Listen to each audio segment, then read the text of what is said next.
ACP EU Development Minerals Program is a 13.1 million program funded by the EU, UNDP, and implemented by UNDP. We have activities happening at the regional level and at the country level.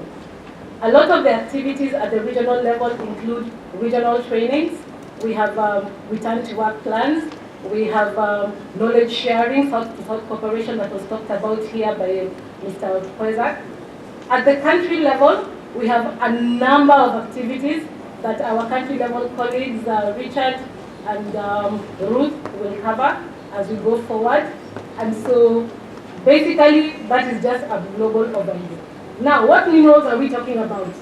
Very clearly elucidated by Dr. Conrad here. They're talking about construction materials that you see right there. They're talking about dimension stones on that side.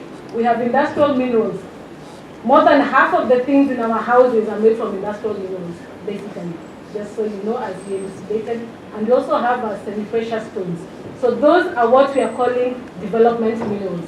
And why are they development minerals? They are development minerals because they are, there's a very high economic linkage in the area where they are mined and used in the location where they are mined. So that's why we are calling them development minerals, because of the huge economic linkages, basically. What is their value? Now we have decided to use two triangles to illustrate this. We are comparing higher value minerals and metals, and we are comparing our development minerals on the right side. The blue triangle, development minerals; the multicolored triangle, the higher value minerals. Many people know that the higher value minerals, the bauxite, the gold, bring in a lot of foreign direct investment. And that is the major catch for that. Development minerals, not too much foreign direct investment. We have domestic direct investment. We in the country, we are investing in it to make this one. So that is the major difference. On the other side, the exports. Higher value minerals and materials we see very amenable to exports, while for the development minerals, mostly used in the country, but there is potential for exports. If the right value is added, they reach the international standards, many people will come knocking at your doors.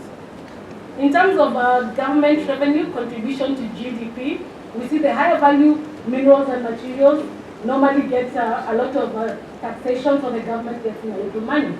But many times, we forget that the development minerals also provide secondary taxation for the revenue.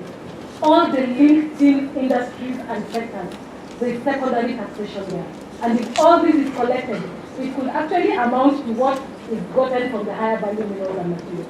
So it's basically knowing how this taxation works. And there's a lot of potential there.